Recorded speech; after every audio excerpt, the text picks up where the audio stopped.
Bab 319. Chuck tidak tahu harus berbuat apa. Di masa lalu, selama dia menelepon Yvette, dia pasti akan meletakkan semua pekerjaannya dan datang ke tempat dia mengalami kecelakaan mobil. Ketika dia datang, dia akan cemas dengan air mata mengalir di wajahnya. Tapi itu berbeda sekarang. Hubungannya dengan Yvette telah berubah secara dramatis dalam beberapa hari terakhir. Ibunya telah membunuh ayahnya, dan dia telah membunuh kakeknya. Bagaimana Chuck bisa percaya diri dalam hubungannya dengan Yvette? Bagaimana dia bisa mengharapkan Yvette datang? Yvette telah mengatakan bahwa dia tidak akan pernah melihatnya lagi. Chuck hanya bisa membuat rencana yang tidak bijaksana ini untuk saat ini. Jika Yvette datang, hubungan mereka bisa diperbaiki. Jika dia tidak datang, dia pasti akan kecewa. Tapi selama dia tahu Yvette baik-baik saja, dia akan merasa lega. Chuck menunggu dengan cemas. Segera, dia melihat mobil Quinn melaju dengan kecepatan yang mengerikan dan berhenti tiba-tiba. Pintu mobil terbuka, dan hanya Quinn yang keluar. Chuck kecewa dalam sekejap. Quinn melihat sekeliling dengan cemas dan melihat Chuck duduk di pinggir jalan. Dia berlari dan berkata dengan panik, "Chuck, cepat bangun. Aku akan membawamu ke rumah sakit. Aku sudah menghubungi rumah sakit terbaik di Floryland. Aku akan mengirimmu ke sana sekarang. Jangan khawatir. Dokter terbaik di Florida. Anda akan baik-baik saja." Ketika Quinn berada di dalam mobil, dia sudah menghubungi dan mengatur segalanya. Dia tidak akan pernah membiarkan sesuatu terjadi pada Chuck. Terima kasih, Chuck menghela nafas. Benar saja, Yvette tidak datang. Tapi dia tahu, untungnya, Quinn pasti merawatnya dengan baik tadi malam. Berhenti bicara. Ayo pergi ke rumah sakit. Pelan-pelan dan beritahu aku jika kamu merasa sakit. Quinn membantu Chuck berdiri dan bertanya dengan cemas, tidak bisakah kamu bergerak? Aku akan menggendongmu. Ayo pergi ke rumah sakit.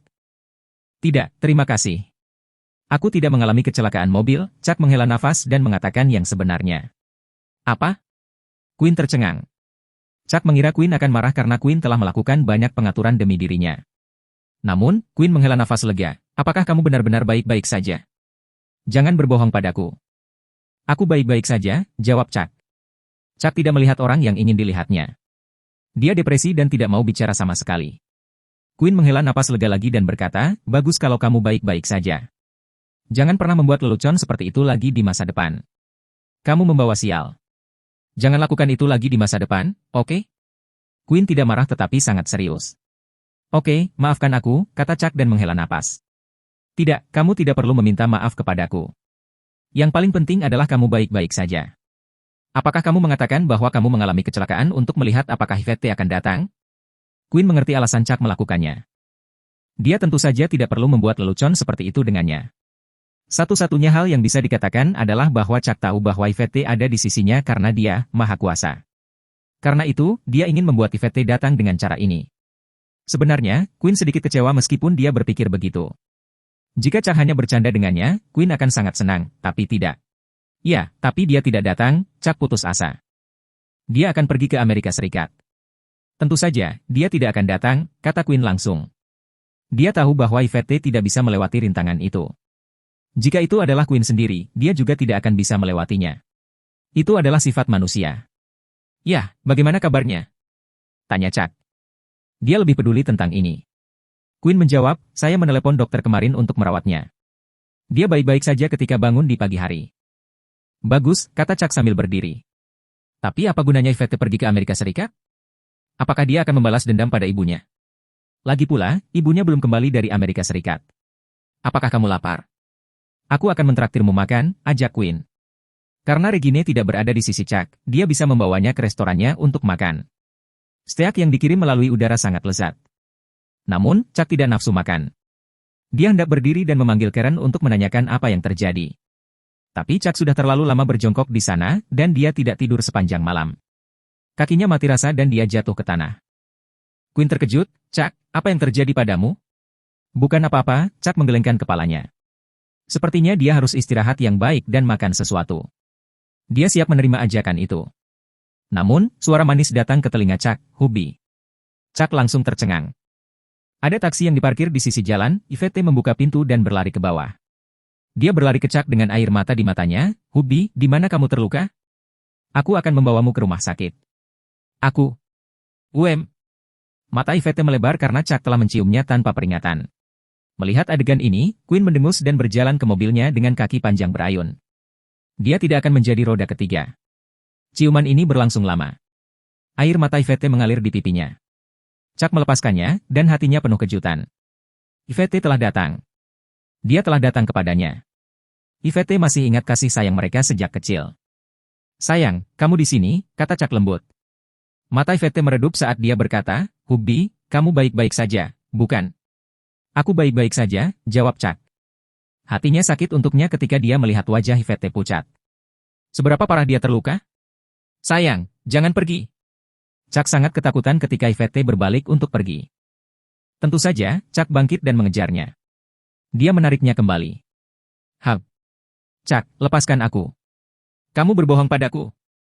Mata Yvette sekarang sama sekali tidak menunjukkan kesedihan.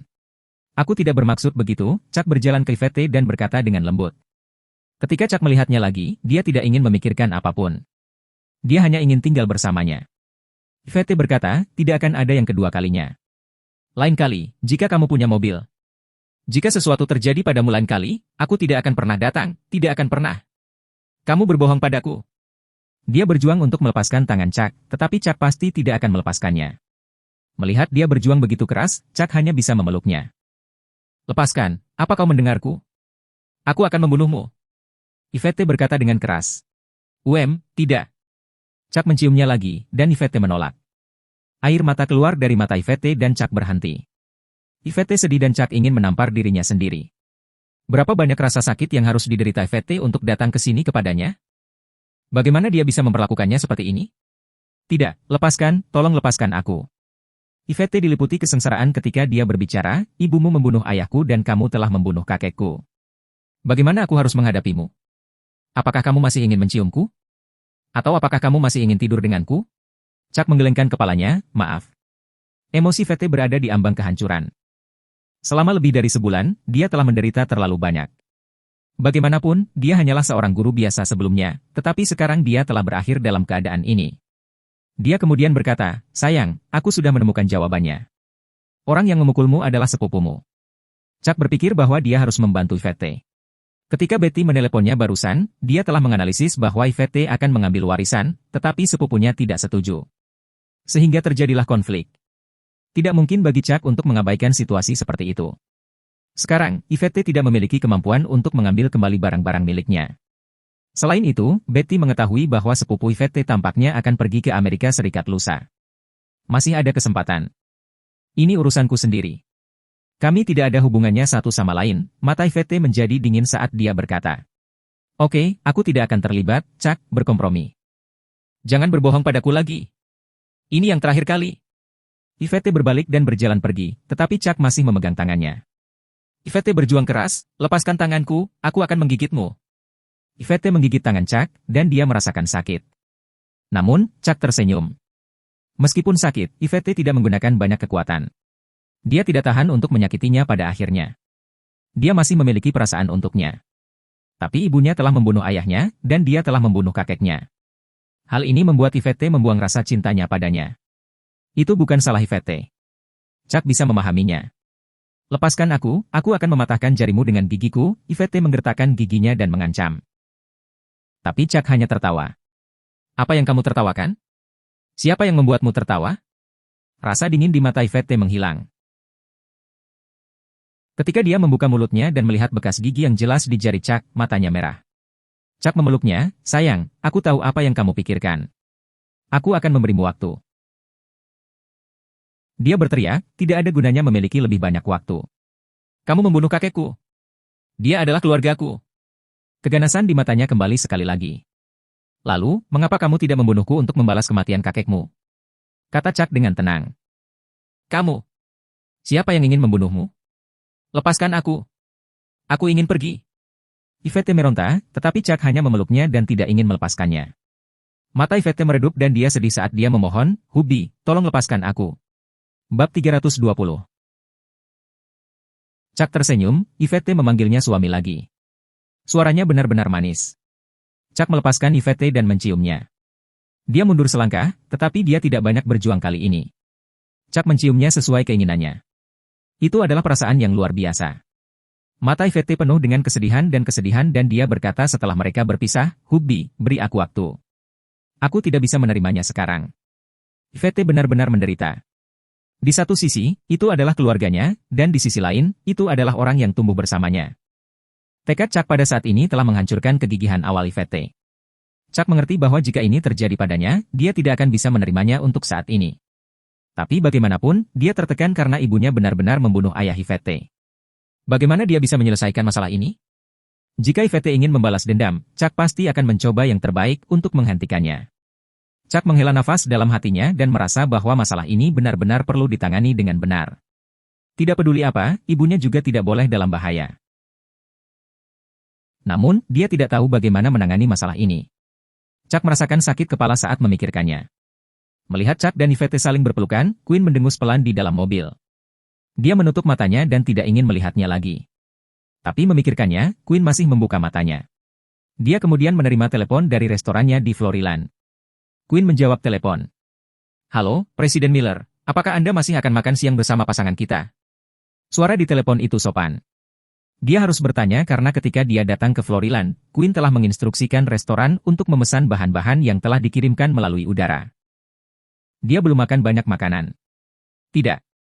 Untuk besok, lusa, dan lusa, kamu tidak perlu melakukannya lagi. Quinn berkata dan menutup telepon. Dia sangat marah. Orang menjijikan itu, bagaimana dia bisa bersikap seperti ini ketika dia datang ke Floryland bersamanya? Dia menutup matanya lagi, tetapi dia tidak bisa menenangkan hatinya. Sayang, kamu terluka. Biarkan aku membawamu ke rumah sakit, kata Chuck. Dia lebih khawatir tentang cedera Yvette. Tidak, aku akan pergi ke Amerika Serikat, Yvette menolak sambil melihat waktu. Dia pasti ketinggalan pesawat. Lupakan saja, itu hanya bisa ditunda. Tapi, sayang, sekolah akan dimulai. Kata-kata Chuck sederhana, dia ingin Yvette terus menjadi guru sehingga dia akan sangat pekerja keras. Saya tahu, tapi saya tidak bisa menjadi guru lagi. Saya sudah berubah, saya tidak bisa mengajar siswa lagi. Yvette menggelengkan kepalanya. Bagaimana dia bisa menjadi guru dalam kondisinya saat ini? Kamu harus sekolah. Banyak hal di sekolah yang bisa kamu pelajari, kata Chuck. Mata Yvette sedikit lembut. Dia masih mahasiswa baru dan masih muda, jadi dia harus belajar. Kalau tidak, bagaimana dia bisa mengelola begitu banyak properti? Tanpa yayasan, kekayaan keluarga akan segera hilang. Jika Anda menemukan sesuatu yang tidak Anda mengerti, Anda bisa. Anda bisa, kata Yvette sebentar-sebentar. Bolehkah aku bertanya padamu? Chuck selesai untuknya. Dia merasa kecewa di hatinya. Benar saja, Yvette tidak bisa kembali, tetapi Chuck penuh harapan ketika dia mengatakannya. Tidak, kamu tidak bisa bertanya padaku lagi. Aku bukan lagi seorang guru, Yvette menolak. Dia bermaksud membiarkan Chuck bertanya pada guru lain. Selama dia mau bertanya, para guru akan mengajarinya segalanya, setidaknya begitulah Yvette sebagai seorang guru. Chuck menghela napas dan berpikir, tidak bisakah semuanya kembali seperti semula? Mata Yvette meredup dan dia berkata dengan tergesa-gesa, suamiku, jangan bersikap seperti ini. Kamu bisa bertanya padaku apakah ada beberapa pertanyaan yang sangat sulit, tetapi tidak untuk yang lain. Tidak apa-apa? Chuck tersenyum dan berkata, aku punya pertanyaan untuk ditanyakan padamu sekarang. Apa yang ingin kamu lakukan? Jangan terlalu banyak berpikir, Yvette menggelengkan kepalanya. Mata Chuck mengingatkannya pada hari ketika dia bersenang-senang di rumah Willa. Saat itu, dia benar-benar merasa bahwa reaksi Chuck terlalu manis. Tapi setelah semua yang dia lalui, pola pikirnya berubah. Chuck tidak menjawab dan hanya menatapnya seperti itu. Yvette menghela nafas dan berkata, tidak, sama sekali tidak. Yvette benar-benar tidak bisa melakukan hal seperti itu dengan orang yang telah membunuh kakeknya. Dia tidak bisa melewati rintangan itu. Chuck lalu berbisik di telinga Yvette. Ada rasa malu dan rona merah di wajah pucat Yvette seolah-olah dia telah mendengar kata-kata Chuck. Dia bergumam, Hubby, jangan bicara omong kosong. Aku tidak pernah bermain dengan diriku sendiri. Yvette merasa canggung. Chuck telah mengatakan bahwa jika dia tidak ingin membantunya dengan pekerjaan tangannya, maka dia akan membantunya sebagai gantinya. Bagaimana mungkin dia berminat untuk melakukan ini? Dia hanya ingin pergi ke Amerika Serikat untuk melihat ibunya sesegera mungkin. Chuck mempercayainya. Dia telah bersama Yvette begitu lama dan Chuck belum pernah melihat Yvette tinggal di kamar mandi untuk waktu yang lama. Secara alami, dia tidak bermain dengan dirinya sendiri. Yvette masih murni dan dia tahu bagaimana mengendalikan dirinya sendiri. Oleh karena itu, tekadnya begitu kuat. Bagaimanapun, Yvette sudah berusia 20 tahun, tetapi dia masih seorang gadis. Selain itu, dia tidak pernah melakukan sesuatu secara rahasia. Kegigihan ini adalah sumber tekadnya. Hubi, mari kita berhenti di sini. Aku akan ke bandara, Yvette berusaha menghindari Chuck. Aku akan menemanimu, kata Chuck. Tidak, kamu harus pergi ke sekolah, desak Yvette. Chuck menghela nafas tetapi Yvette bertekad. Tidak ada gunanya baginya untuk memaksanya. Meskipun demikian, Chuck masih ingin mencari tahu masalah ibunya. Apakah ada kesalahpahaman? Dia tahu bahwa ibunya tidak akan membunuh orang sesuka hati. Sayang, apakah kamu akan membunuh ibuku? Chuck tiba-tiba bertanya saat memikirkan hal ini. Dia menjawab, saya tidak ingin menjawab pertanyaan ini. Kalimat ini mengingatkan Yvette tentang rasa sakit di hatinya. Karen telah membunuh ayahnya, dan menurut kakeknya, Karen yang mengambil segalanya dari ayahnya. Itu sebabnya dia sangat kaya sekarang. Yvette tidak akan pernah membiarkannya lolos. Memikirkan hal ini, mata Yvette penuh dengan kekejaman. Chuck tidak mengatakan apa-apa. Dia pasti tidak akan membiarkan ibunya mendapat masalah. Yvette seharusnya tidak tahu bahwa ibunya masih di Amerika Serikat. Mendengar desahan Chuck, kekejaman di mata Yvette hilang. Dia berkata dengan lembut, jangan tanya, oke? Setelah itu, Chuck mengatakan bahwa dia akan mengirim Yvette ke bandara. Yvette setuju setelah ragu-ragu sejenak. Chuck kemudian pergi mencari Quinn karena dia tidak membawa mobil saat ini. Hanya Quinn, yang masih menunggu di pinggir jalan, yang punya mobil. Quinn mendengus mendengar permintaannya dan menyalakan mobil. Chuck kemudian membawa Yvette dan duduk di kursi belakang. Setelah beberapa hari mendambakan, Chuck benar-benar tidak ingin melepaskan Yvette. Dia masih berpikir untuk membujuk Yvette untuk kembali ke sekolah dan mengajar di kelas. Yvette merasa tidak berdaya. Untungnya, Quinn fokus mengemudi dan tidak menoleh untuk melihatnya. Tangan Chuck juga berperilaku baik. Tetapi hanya dengan memikirkannya, Yvette tidak bisa berkata-kata. Dia tiba-tiba berkata, Hubi, apa yang kamu lakukan? Jangan lakukan ini. Mobil Quinn luas. Dengan demikian, Chuck bisa berbaring di pangkuan Yvette sambil menatapnya. Wajah Yvette menjadi sedikit merah, tapi dia tidak bisa berbuat apa-apa. Memikirkan kenangan dengan Chuck, Yvette menjadi lembut. Dia mengulurkan tangan dan mengusap rambut Chuck. Hubi, kamu tidak tidur sepanjang malam. Selamat istirahat. Chuck ingin melakukan sesuatu yang lebih, tapi dia tidak bisa mewujudkan keinginannya karena mereka berada di mobil Quinn. Faktanya, bahkan jika dia memaksa Yvette untuk melakukannya, dia tidak akan menolaknya meskipun dia menolak di dalam hatinya. Chuck mengenal Yvette dengan baik, dia adalah orang yang berhati lembut. Tidak peduli apa yang telah terjadi sekarang, kepribadiannya tidak akan berubah. Tak lama kemudian, mereka sampai di bandara. Quinn menunggu di dalam mobil, melihat Chuck dan Yvette berjalan bersama. Dia mendengus pelan dan menutup matanya lagi. Chuck mengirim Yvette ke bandara, tetapi dia tidak tahan untuk membiarkannya pergi. Karena itu, dia menyeret Yvette ke ruang VIP. Mendengar ini, Yvette hancur, dan dia sangat hancur. Hubi, apa yang kamu lakukan? Yvette bertanya sambil berjuang. Chuck sama sekali tidak ingin Yvette pergi. Jika Yvette memiliki sesuatu untuk dilakukan di Amerika Serikat, mudah baginya untuk menelepon ibunya dan memintanya untuk menanganinya, bukan? Tidak perlu baginya untuk pergi ke Amerika Serikat sendirian. Dia menjawab, aku menginginkanmu. Sebenarnya, Chuck tidak mau. Dia hanya ingin tinggal bersama Yvette lebih lama dan bertanya apa yang akan dia lakukan di Amerika Serikat. Chuck sengaja tidak merendahkan suaranya saat mengatakan ini, dan beberapa orang di dekatnya telah mendengarnya. Yvette ketakutan dan dia menutup mulut Chuck. Hubi, apa yang kamu lakukan? Melihat mata Chuck yang polos, Yvette menghela nafas. Oke, Hubi, aku akan pergi ke ruang tunggu bersamamu. Kamu dapat melakukan apapun yang kamu inginkan, tetapi aku harus pergi hari ini. Jika kamu tidak setuju, aku tidak akan pergi dengan Anda. Chuck tersenyum.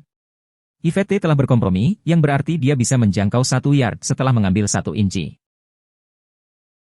Dia tahu bahwa Yvette akan enggan menolaknya. Setelah itu, Chuck membawa Yvette ke ruang VIP. Sebenarnya, Chuck ingin mencari hotel dan mendapatkan kamar, tapi hotel itu terlalu jauh dari bandara. Kemudian, Chuck membayar biaya dan mereka memasuki ruang tunggu. Dia bisa pergi kemana saja dengan uang. Chuck sengaja menghabiskan banyak uang untuk memesan ruang terpisah. Yvette menghela nafas pada gerakannya, dan dia benar-benar tidak punya cara untuk berurusan dengan Chuck. Melihat Chuck mendekatinya selangkah demi selangkah, mata Yvette menjadi lembut. Bab 321. Chuck mendekati Yvette, dan dia berkata dengan nada tegas, Hubi, jangan sentuh tubuhku dulu. Jika aku melakukan sesuatu yang salah, aku tidak akan bisa menjelaskannya. Yvette tidak akan melepaskan Karen, tetapi Karen adalah ibu Chuck. Jika sesuatu terjadi antara Chuck dan dia hamil secara tidak sengaja, Yvette tidak akan tahu harus berbuat apa. Chuck berhenti. Dia sebenarnya tidak ingin melakukan apa-apa. Dia bisa melihat bahwa Yvette kuyup. Terlebih lagi, dia terluka parah sehari sebelumnya. Dia hanya ingin memeluknya, berbicara dengannya dan mendapatkan beberapa jawaban darinya. Chuck berjalan mendekat dan memeluk Yvette. Yvette tergerak. Chuck sangat patuh, dia tidak melakukan sesuatu yang tidak pantas dengan tangannya. Tubuhnya masih kesakitan. Memang, dia tidak bisa melakukan apa-apa lagi. Mereka berdua duduk. Chuck masih berbaring di pangkuan Yvette. Yvette menghela nafas dan berkata, "Hubby, kita ditakdirkan untuk menjadi musuh." Chuck tidak menjawab. Dia melihat perjuangan di mata Yvette. Dia pasti menderita sekarang, jadi Chuck memutuskan untuk mencari tahu. "Aku akan menjawab pertanyaanmu, Hubby. Aku akan membunuh ibumu karena dia membunuh ayahku. Hubby, kamu juga bisa membunuhku sekarang, aku tidak akan melawan," lanjut Yvette. Chuck menghela nafas. Bagaimana mungkin dia bisa memaksa dirinya untuk menyerang Yvette? Yvette sudah cukup menderita baru-baru ini. "Aku tidak tega melakukan apapun padamu, tapi..." Chuck ragu-ragu. "Tapi kamu tidak akan membiarkan aku melakukan apapun pada ibumu juga, kan?" kata Yvette dengan tenang. Chuck tidak menyangkalnya. "Itu tidak mungkin. Aku tidak tega menyakitimu karena aku telah tinggal bersamamu begitu lama. Aku tidak menyangkal bahwa aku menyukaimu. Tapi aku hanya melihat ibumu sekali, jadi aku tidak punya perasaan padanya. Lagi pula itu, dia telah membunuh ayahku, dan dia bahkan..." Yvette tiba-tiba berhenti berbicara. Apalagi yang dia lakukan? Chuck merasa bahwa rasa dingin di mata Yvette tiba-tiba meningkat banyak ketika dia mengucapkan beberapa kata terakhir. Tidak ada, Yvette tidak ingin memberitahunya bahwa Karen telah mengambil harta ayahnya. Jika dia mengatakan itu, Chuck harus menanggung lebih banyak tekanan. Bagaimanapun, Chuck tidak bersalah. Dia kemudian berkata, "Hubby, kamu bisa tidur sebentar. Aku akan memelukmu dan yakinlah, aku tidak akan melakukan apapun padamu." Yvette tidak ingin tidur karena dia merasa bisa tenang saat melihat Chuck tidur. Bahkan lebih mustahil baginya untuk melakukan serangan diam-diam pada Chuck saat dia sedang tidur. Chuck menghela nafas. Dia tidak bisa tidur bahkan jika dia sangat lelah. "Hubby, jika kamu tidak ingin tidur, aku akan membantumu." Yvette berkata dengan lembut, "Lagi pula, aku tidak tahu berapa lama kita akan tetap seperti ini lagi." Ya, Yvette akan pergi ke Amerika Serikat, dan dia tidak tahu kapan dia akan kembali. Ada kemungkinan dia tidak akan pernah kembali lagi. Yvette sendiri tidak yakin tentang hal itu. "Jika itu masalahnya, saya ingin Anda tidak melakukan apa-apa," kata Chuck. Mata Yvette meredup saat mendengarnya. Apa nasib? Dia menggigit bibirnya dan menundukkan kepalanya untuk mencium Chuck, "Suamiku yang imut, selamat tidur." Tapi setelah dia mengatakan ini, ponselnya berdering. Yvette mengeluarkan ponselnya dan bingung. Itu adalah nomor yang aneh, yang datang dari Amerika Serikat. Dia menjawab telepon dan menemukan bahwa ada suara wanita aneh di telepon. Yvette belum pernah mendengarnya sebelumnya. Tapi setelah mendengar suara ini, air mata Yvette mengalir. Chuck terkejut dan dia duduk dengan tergesa-gesa. "Ya, Bu, saya tahu. Saya akan kembali dan menunggu Anda." "Bu, apa kabar?" teriak Yvette. Ini adalah suara ibunya. Dia mengatakan bahwa dia akan datang ke negara itu untuk mendiskusikan sesuatu dengan Yvette. "Kakek sudah meninggal, apakah kamu tahu itu? Jadi kamu ingin datang ke negara itu, kan?" "Ya, aku tahu." Mata Yvette penuh air mata saat dia berbicara. Ini adalah pertama kalinya bagi Yvette untuk mendengar suara lembut ibunya setelah bertahun-tahun. Dia tahu bahwa ibunya masih sangat muda. Setelah dia menutup telepon, Chuck tercengang. Bagaimana Yvette memiliki seorang ibu? Di mana dia? Apakah dia ingin kembali ke negara itu? Apakah Yvette pergi ke Amerika Serikat untuk ibunya?